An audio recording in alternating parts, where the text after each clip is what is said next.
മോർച്ചയുടെ അഖിലേന്ത്യാ vice chairman Shri Nobel മാത്യുമാണ് എത്തിയിട്ടുള്ളത്. ഞാൻ കേരള കോൺഗ്രസ് പാർട്ടി സെക്യുലറിൻ്റെ ചെയർമാൻ, ദേശീയ സംസ്ഥാന തെരഞ്ഞെടുപ്പ് കമ്മീഷൻ അംഗീകരിച്ചിട്ടുള്ള രാഷ്ട്രീയ പ്രസ്ഥാനം എന്നുള്ള നിലയിൽ കേരള കോൺഗ്രസ് സെക്യുലറിൻ്റെ ചെയർമാൻ കല്ലടദാസ്, ഇത് general secretary Shri Anil Vennayoor, vice chairman Shri K O Oommen, പാർട്ടിയുടെ ഓർഗനൈസിംഗ് സെക്രട്ടറി ശിവകുമാർ, BJP-യുടെ സംസ്ഥാന കാര്യാലയത്തിൽ നിന്നുള്ള ഔദ്യോഗിക വക്താവ് ആദ്യമായി നിങ്ങളോടൊരു കാര്യം സംസാരിക്കുന്നുണ്ട്. ശ്രീ നോബൽ മാത്യുവിനെ ബഹുമാനപ്പെട്ട കല്ലടദാസ് ചെയർമാനായിട്ടുള്ള പ്രസ്ഥാനമാണ് കേരള കോൺഗ്രസ് സെക്കുലർ. അന്ന് ബഹുമാനപ്പെട്ട ഈപ്പൻ വർഗീസും TS ജോൺസാണ് PC ജോർജും എല്ലാം കൂടി രൂപീകരിച്ച പ്രസ്ഥാനം. ആ സെക്കുലർ പാർട്ടിയുടെ രജിസ്ട്രേഷൻ എല്ലാം ഇപ്പോൾ കല്ലടദാസിൻ്റെ പേരിലാണ്. ആ കേരള കോൺഗ്രസ് സെക്കുലറിനെ ഭാരതീയ ജനതാ പാർട്ടി കേരള ഘടകം ദേശീയ ജനാധിപത്യ സഖ്യത്തിൻ്റെ അസോസിയേറ്റ് മെമ്പറായിട്ട് ഇന്ന് തെരഞ്ഞെടുത്തിരിക്കുന്നു. അപ്പോൾ അതിൽ ഔദ്യോഗികമായിട്ട് അത് അറിയിക്കുവാനാണ് ഞാനിപ്പോൾ നിങ്ങളുടെ മുമ്പിൽ നിൽക്കുന്നത്. ദേശീയ ജനാധിപത്യ സഖ്യത്തിൽ പല രാഷ്ട്രീയ കക്ഷികളുണ്ട്. ഏറ്റവും അവസാനമായിട്ട് ഇപ്പോൾ ചേർന്നിരിക്കുന്ന രാഷ്ട്രീയ കക്ഷിയാണ് കേരള കോൺഗ്രസ് സെക്കുലർ. കേരളത്തിലെ അങ്ങോളം ഇങ്ങോളം പ്രധാനപ്പെട്ട സ്ഥലങ്ങളിൽ ശക്തമായ സ്വാധീനങ്ങളും വേരുകളും ഉള്ള പ്രസ്ഥാനമാണ് കേരള കോൺഗ്രസ് സെക്കുലർ. നിയമം അസംബ്ലി നിയോജക മണ്ഡലത്തിൽ തന്നെ വലിയ ഒരു ശക്തി കേരള കോൺഗ്രസ് സെക്കുലർ പാർട്ടിയുടെ പ്രവർത്തകരുടെ ആയിട്ടുണ്ട്. ഇതുമാത്രമല്ല, പല സ്ഥലങ്ങളിലും പണ്ട് കേരള കോൺഗ്രസ് ഉണ്ടായിരുന്ന സ്ഥലങ്ങളിലൊക്കെ ഇപ്പോഴും നിർണായകമായ സ്വാധീനമുള്ള ഈ പ്രസ്ഥാനത്തെ ദേശീയ ജനാധിപത്യ സഖ്യത്തിൻ്റെ അസോസിയേറ്റ് മെമ്പറായിട്ട് തീരുമാനിച്ചിരിക്കുന്നു. ഞാനവരെ ഭാരതീയ ജനതാ പാർട്ടിയുടെ സംസ്ഥാന സമിതി അംഗം എന്നുള്ള നിലയിൽ ഭാരതീയ ജനതാ ന്യൂനപക്ഷ മോർച്ചയുടെ ദേശീയ വൈസ് പ്രസിഡന്റ് എന്നുള്ള നിലയിലും ഹാർദമായി മുന്നണിയിലേക്ക് സ്വാഗതം ചെയ്യും. പാർട്ടി തിരഞ്ഞെടുപ്പുമായി ബന്ധപ്പെട്ടും നിരവധി സമരങ്ങളും മറ്റുമൊക്കെ നടത്തുന്നുണ്ട്.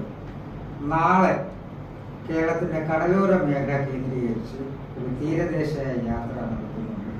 അതിനെ സംബന്ധിച്ച് ശ്രീ അനിൽ സംസാരിക്കും. നേമം നിയോജക മണ്ഡലത്തിലെ BJP-യുടെ വിജയം അനിവാര്യമാണ് എന്നുള്ള കാര്യം മനസ്സിലാക്കിയാണ് കേരള കോൺഗ്രസ് സെക്യുലർ കഴിഞ്ഞ ഒരു മാസമായി നേമം നിയോജക മണ്ഡലത്തിലെ ശ്രീ രാജീവ് ചന്ദ്രശേഖരന്റെ വിജയത്തിനായി പ്രവർത്തിച്ചത്. BJP-ക്ക് എത്തിപ്പെടാൻ ബുദ്ധിമുട്ടുള്ള ഒരു ഏരിയയാണ് തിരുവനന്തപുരത്തെ കോസ്റ്റൽ മേഖല. നമ്മുടെ കോർപ്പറേഷൻ ഇലക്ഷൻ നമ്മൾ കണ്ടപ്പോഴത്തേക്ക് തീർച്ചയായും BJP-ക്ക് തിരിച്ചടി കിട്ടിയ ഒരു മേഖല എന്ന് പറയുന്നത് തീരദേശ മേഖലയാണ്. നമുക്ക് എല്ലാ മതവിഭാഗങ്ങളെയും കൂട്ടിച്ചേർത്ത് മാത്രമേ താമരയുടെ എതിർത്ത് വിധിയുള്ളൂ എന്നുള്ള കാര്യം BJP-ക്ക് വ്യക്തമായി മനസ്സിലാക്കിയ സ്ഥിതിക്ക് എല്ലാ സംഘടനകളുമായിട്ട് യോജിച്ച് പ്രവർത്തിക്കുന്നതിന് വേണ്ടിയിട്ട് അദ്ദേഹം തന്നെ വിഭാവനം ചെയ്ത ഒരു പദ്ധതിയാണ് തീര സന്ദേശ യാത്ര. നാളെ രാവിലെ 9 മണിക്ക് ഓളം ജംഗ്ഷനിൽ നിന്ന് ആരംഭിച്ച് പൂത്തറയിൽ അവസാനിക്കുന്ന രീതിക്കാണ് യാത്ര പ്ലാൻ ചെയ്തിരിക്കുന്നത്. നമ്മുടെ വെള്ളാർ വാർഡ് കൗൺസിലർ ശ്രീമതി സത്യവതിയാണ് അത് ഉദ്ഘാടനം ചെയ്യുന്നത്. BJP സംസ്ഥാന സമിതി അംഗം ശ്രീ പാച്ചല്ലൂർ B. അശോകൻ ഉദ്ഘാടനം ചെയ്യുന്നുണ്ട്. ജാഥ ഫ്ലാഗ് ഓഫ് ചെയ്യുന്നത് പാച്ചല്ലൂർ ഗോപകുമാറാണ്. അദ്ദേഹം തിരുവല്ലം വാർഡ് കൗൺസിലറാണ്. ശ്രീ കല്ലടദാസ് നയിക്കുന്ന യാത്ര രാവിലെ 9 മണിക്ക് ഫ്ലാഗ് ഓഫ് ചെയ്യും. അതിനകത്തേക്ക് എത്തിപ്പെടാൻ പറ്റുന്ന എല്ലാവരും എത്തണമെന്ന് അഭ്യർത്ഥിക്കുന്നു. കേരള കോൺഗ്രസിന്റെ അടിസ്ഥാന പ്രമാണം 1964 ഒക്ടോബർ 9 രൂപം കൊണ്ട രാഷ്ട്രീയ പ്രസ്ഥാനം എന്നുള്ള നിലയിൽ വളരെയധികം പിളർപ്പുകളും ഉപജാപങ്ങളും ഒക്കെ ഉണ്ടായ ഒരു രാഷ്ട്രീയ പ്രസ്ഥാനം. 2003 കേരള കോൺഗ്രസ് പാർട്ടിയിൽ ഡിവിഷൻ ഉണ്ടാകുന്ന സമയത്ത് അന്ന് പാർട്ടിയുടെ ചെയർമാനായിരുന്നു ശ്രീ ഈപ്പൻ വർഗീസ് എക്സ്. ഇവിടെ മുൻ നിയമസഭാ സ്പീക്കറായിരുന്ന ശ്രീ TS മുഖ്യമന്ത്രി. അപ്പോൾ 2003 കേരള കോൺഗ്രസ് ജെ ഡിവിഷനാകുകയും ആ തെരഞ്ഞെടുപ്പ് കമ്മീഷന്റെ അഭ്യർത്ഥന പ്രകാരം ഒരാൾ കേരള കോൺഗ്രസ് ജെ എന്നും ഒരു വിഭാഗം ശ്രീ ഇബ്ബൻ വർഗീസ് ചെയർമാനായിട്ടുള്ള വിഭാഗം കേരള കോൺഗ്രസ് സെക്യുലർ എന്ന നാമധേയത്തിലും അറിയപ്പെടാം. വളരെയധികം വാദപ്രതിവാദ കോലാഹലങ്ങൾ കേരള കോൺഗ്രസ് പാർട്ടിയിൽ എല്ലായ്പ്പോഴും ഉണ്ടായിട്ടുണ്ടെങ്കിലും പാർട്ടിയുടെ രൂപീകരണ കാലഘട്ടം മുതൽ പറഞ്ഞ അടിസ്ഥാനപരമായിട്ടുള്ള മുദ്രാവാക്യങ്ങൾ നിലനിർത്തിക്കൊണ്ടാണ് കേരള കോൺഗ്രസ് പാർട്ടി മുന്നോട്ട് പോകുന്നത്.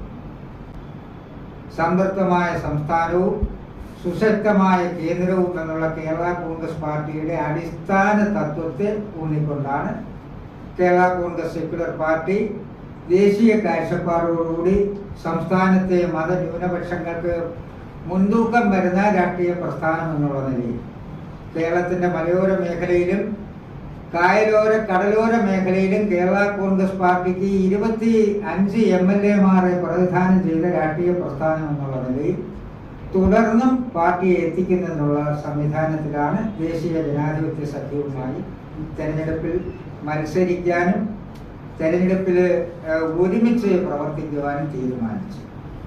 കേരള കോൺഗ്രസ് പാർട്ടി വരും നാളുകളിൽ കേരളത്തിൻ്റെ വടക്കേ തലയ്ക്കൽ മുതൽ തെക്ക് പാറശാല വരെയുള്ള പ്രദേശങ്ങളിൽ ന്യൂനപക്ഷങ്ങളോടൊപ്പം ന്യൂനപക്ഷങ്ങളെ വിശ്വാസത്തിലെടുത്തുകൊണ്ട് ദേശീയ ജനാധിപത്യ സഖ്യത്തെ ഈ സംസ്ഥാനത്ത് ഭരണത്തിലെത്തിക്കുന്നത് വലിയ പ്രസ്ഥാനത്തിൻ്റെ കൂടെ ചെറിയ പ്രസ്ഥാനങ്ങൾ ന്യൂനപക്ഷങ്ങളുടെ ആശങ്ക അകറ്റുന്നതിന് വേണ്ടി വടക്കേ ഇന്ത്യൻ സംസ്ഥാനങ്ങളിലെ പോലെ വടക്ക് കിഴക്കൻ സംസ്ഥാനങ്ങളിലെ പോലെ ന്യൂനപക്ഷങ്ങൾക്ക് ആധിപത്യമുള്ള സംസ്ഥാനങ്ങളിലൊക്കെ BJP നേതൃത്വം കൊടുക്കുന്ന NDA സംവിധാനം ഭരണ സംവിധാനത്തിലുള്ളതുപോലെ കേരളത്തിലും ഏറെക്കുറെ ന്യൂനപക്ഷ സംവിധാനങ്ങൾക്ക് മുൻതൂക്കമുള്ള സംസ്ഥാനം എന്നുള്ള നിലയിൽ കേരള കോൺഗ്രസ് സെക്യുലർ പാർട്ടി അതിൻ്റെ ചരിത്രപരമായ കടമകൾ നിർവഹിക്കും. അതിനു വേണ്ടിയിട്ടുള്ള മുന്നൊരുക്കങ്ങൾ നടത്തുന്നതിൻ്റെ ഭാഗമായിട്ടാണ് ഒരു വലിയ ഇതിഹാസം സൃഷ്ടിക്കുന്നതിന് വേണ്ടിയിട്ടാണ് 3 ദുഃഖവെള്ളിയാഴ്ച ദിവസം തന്നെ നമ്മൾ പ്രത്യേകമായി മനസ്സിലാക്കേണ്ട കാര്യം ലോകമെമ്പാടുമുള്ള ക്രൈസ്തവ ജനതയുടെ ആരാധ്യ പുരുഷനായ എൻ്റെയും ഞാൻ ഈ ഭാരതഭൂമിയിൽ ക്രിസ്ത്യാനിയായി ജനിക്കുവാനും ജീവിക്കുവാനും അവസരമുണ്ടായത് എൻ്റെ വിശ്വാസ പ്രമാണം അനുസരിച്ച് 2000 വർഷങ്ങൾക്ക് മുമ്പ് കിഴക്ക് നിന്നെത്തിയ സെന്റ് തോമസിനെ വരവേറ്റ നാടായതുകൊണ്ടാണ്.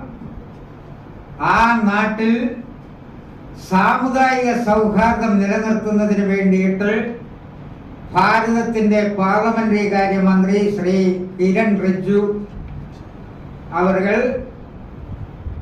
എല്ലാ ആശങ്കകളും അകറ്റുന്നതിന് വേണ്ടിയിട്ടാണ് FCRA നിയമത്തിൻ്റെ എന്താണ് ഈ സംസ്ഥാനത്തെ ന്യൂനപക്ഷ വിഭാഗങ്ങൾക്ക് പറയാനുള്ളത് എന്നറിയുന്നതിന് വേണ്ടി ദുഃഖവെള്ളിയാഴ്ച ദിവസം തന്നെ ഞങ്ങൾ പീഡാനുഭവത്തിൽ പങ്കെടുത്ത് യാത്ര കഴിഞ്ഞ് വന്ന് ചർച്ചയിൽ പങ്കെടുത്തു. FCRA നിയമം ഈ രാജ്യത്തെ എല്ലാ ന്യൂനപക്ഷങ്ങൾക്കും ബാധകമാണ്. ഞാൻ കാത്തലിക് ബിഷപ്പ് കൗൺസിൽ ഓഫ് ഇന്ത്യയുടെ കീഴിലുള്ള ദേശീയ തലത്തിൽ വേഗം നിങ്ങൾക്ക് മനസ്സിലാകാൻ വേണ്ടി പറഞ്ഞാൽ ആഗോള കത്തോലിക്ക സഭയുടെ പോപ്പിന് കീഴിലുള്ള കാത്തലിക് ബിഷപ്പ് കൗൺസിൽ ഓഫ് ഇന്ത്യയുടെ കീഴിലുള്ള ആൾ ഇന്ത്യ കാത്തലിക് യൂണിയന്റെ സംസ്ഥാന മീഡിയ ചെയർമാൻ കൂടിയാണ് കരുണദാസ്. അതുകൊണ്ടാണ് ഔദ്യോഗികമായി ഞങ്ങളെയും ക്ഷണിച്ചത് നമ്മുടെ ന്യൂനപക്ഷകാര്യ മന്ത്രി. FCRAയിൽ ഒരു മനുഷ്യർക്കും ഭയാശങ്കകളുടെ ആവശ്യമില്ല. ഒരു ജനാധിപത്യ സംവിധാനത്തിൽ ഒരു ജനാധിപത്യ രാഷ്ട്രത്തിൽ വിദേശത്ത് നിന്നും സംഭാവന സ്വീകരിച്ചാൽ ആ പണം എങ്ങനെ കൈകാര്യം ചെയ്തു, ആർക്ക് കൊടുത്തു എന്നുള്ള കണക്ക് ബോധ്യപ്പെടുത്തണം. അന്ന് ന്യൂനപക്ഷ സമുദായങ്ങളുടെ ചില പ്രതിനിധികൾ അവർ ന്യൂനപക്ഷം സമുദായത്തിന്റെ പ്രതിനിധികൾ ആണ് എന്ന് അവർ പറയുന്നവർ, സാൽവേഷൻ ആർമി ഉൾപ്പെടെയുള്ളവർ, അവർ ക്രൈസ്തവർ ആണെന്ന് അവർ ഉത്ബോധിപ്പിക്കുന്ന കാലത്തോളം പെന്തക്കോസ്തിന്റെ ചില വിഭാഗങ്ങളും ഇതിനെതിരെ ആശങ്ക പ്രകടിപ്പിച്ചു. ഈ ആശങ്ക പ്രകടിപ്പിച്ചവർ തന്നെ അന്ന് പറഞ്ഞത്, ഞങ്ങളുടെ അക്കൗണ്ട് റദ്ദ് ചെയ്തത് കണക്ക് സമയത്ത് കൊടുക്കാനുള്ളതാണ്. ഇത് മുസ്ലിം കമ്മ്യൂണിറ്റിക്ക് ബാധകമാണല്ലോ. എന്തേ അവർ മിണ്ടാത്തത്? നിയമാനുസൃതം പ്രവർത്തിക്കുന്നവരാരും മിണ്ടേണ്ട കാര്യമില്ല. ജനസംഘം അഥവാ ഭാരതീയ ജനതാ പാർട്ടിയുടെ RSS, സേവാ ഭാരതി, ബുദ്ധമതക്കാരുടെ സംഘങ്ങൾ, മാതാ അമൃതാനന്ദമയുടെ സംഘങ്ങൾ, മുസ്ലിം സംഘടനകൾ, മുസ്ലിം ചാരിറ്റി ഓർഗനൈസേഷൻസ്, MES, ഇവരാരും ബഹളം വെക്കുന്നില്ലല്ലോ. എന്ത് അതിനവർ മറുപടി പറയാത്തത്? ക്രൈസ്തവ സഭയിലെ വളരെ പിന്നോക്കം നിൽക്കുന്ന ജനവിഭാഗങ്ങളെ സഹായിക്കാനായി വിദേശത്തുള്ള സമ്പന്നരായ സാമൂഹ്യ പ്രവർത്തകന്മാർ ഭാരതത്തിലേക്ക് പണം അയക്കുന്നുണ്ട്. അതുകൊണ്ടാണല്ലോ 22,000 കോടി അതിനകത്ത് വരുന്നത്. ഈ പാവങ്ങൾക്കാണ് അത് ലഭിക്കേണ്ടത്. അതിന്റെ അഡ്മിനിസ്ട്രേറ്ററായ ആത്മീയ പിതാവായ മെത്രാനുമായി ബന്ധപ്പെട്ട ബിഷപ്പുമായി ബന്ധപ്പെട്ട കുടുംബാംഗങ്ങൾക്ക് വിതരണം ചെയ്യുവാനല്ല.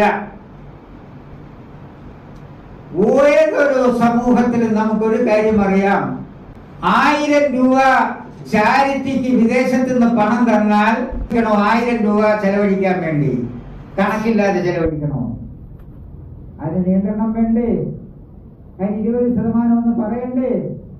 അതിന് നിശ്ചയിക്കണ്ടേ? ബാർഗിൻ വേണ്ടേ?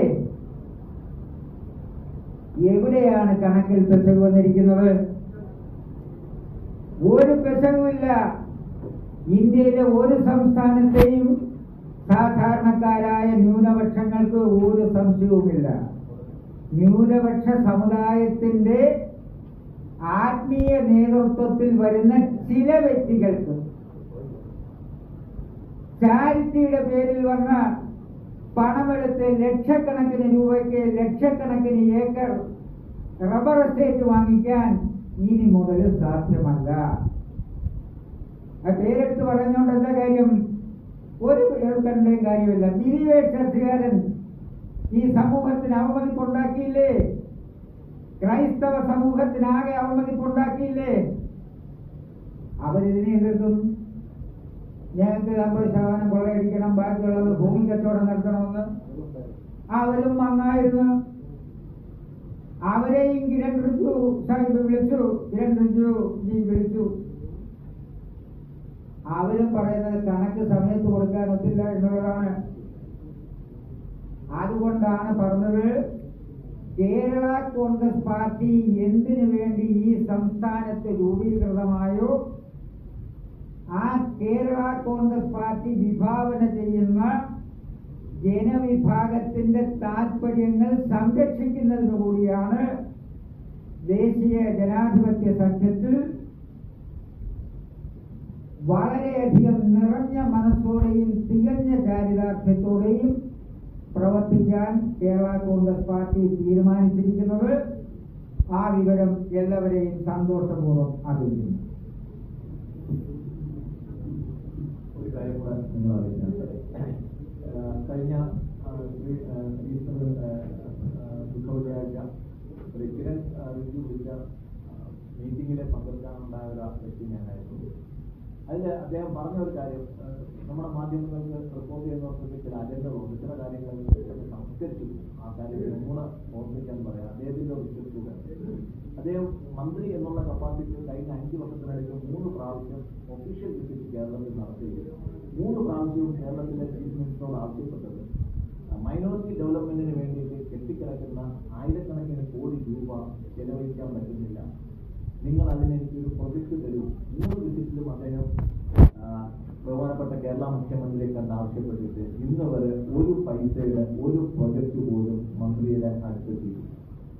അതുകൊണ്ട് അന്ന് വന്ന സഭാ നേതാക്കന്മാരോട് മേലധ്യക്ഷന്മാരോട് അദ്ദേഹം പറഞ്ഞത്, നിങ്ങൾ സർക്കാരിനെ വിടൂ, നിങ്ങൾക്ക് നിങ്ങളുടെ സമുദായത്തിലെ ആൾക്കാരുടെയും കുട്ടികളുടെയും വിദ്യാഭ്യാസത്തിനും വെൽഫെയറിനും വേണ്ടിയിട്ടുള്ള പ്രൊജക്ടുകൾ തയ്യാറാക്കൂ, നിങ്ങൾ നേരെ എന്നെ വന്ന് കാണും, ഞാനത് പാസ്സാക്കി തരാനാണ്.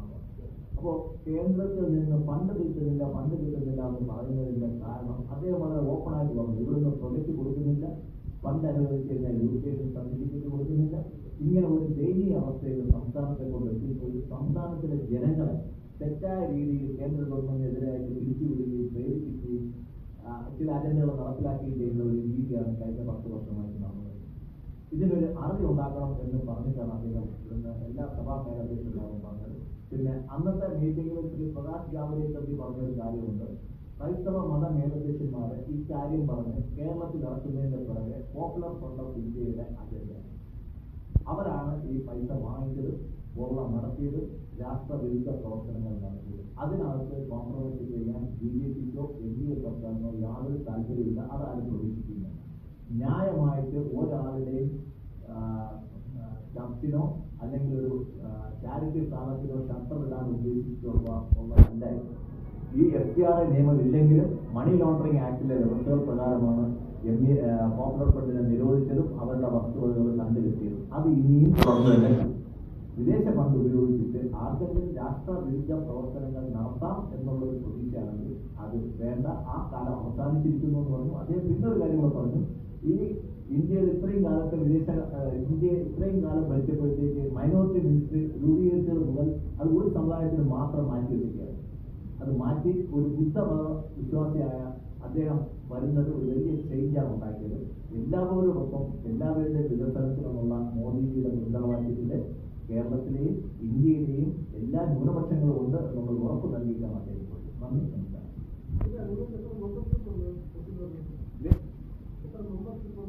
ഏതാ എവിടെ കേരള കോൺഗ്രസ് സെക്യുലറിനോ? അത് തെരഞ്ഞെടുപ്പ് കമ്മീഷനിൽ നമ്മൾ റിട്ടേൺ എല്ലാം കൊടുത്തിട്ടുണ്ടല്ലോ, അങ്ങനെ കൊടുത്തിട്ടുണ്ട്. കേരള കോൺഗ്രസ് സെക്യുലറിനെ സംബന്ധിച്ചുള്ള ഇന്ത്യൻ തെരഞ്ഞെടുപ്പ് കമ്മീഷന് എല്ലാ വർഷവും കണക്ക് ഹാജരാക്കി എല്ലാ ജില്ലകളുടെയും കണക്കും മെമ്പർഷിപ്പിന്റെ എണ്ണവും കൊടുക്കണം. അതെന്നാണ് പറഞ്ഞത്. കേരള കോൺഗ്രസ് സെക്യുലർ പാർട്ടിയുടെ മെമ്പർഷിപ്പിന്റെ എണ്ണവും അതിന്റെ വരുമാനവും അതിന്റെ റെക്കോർഡ്സും കഴിഞ്ഞ 23 വർഷമായിട്ട് തുടർച്ചയായി സബ്മിറ്റ് ചെയ്തുകൊണ്ടിരിക്കുന്നു.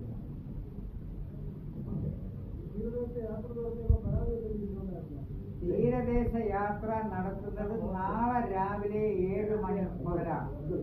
നാളെ രാവിലെ 9 മണി തൊട്ട് വൈകുന്നേരം വരെയാണ്.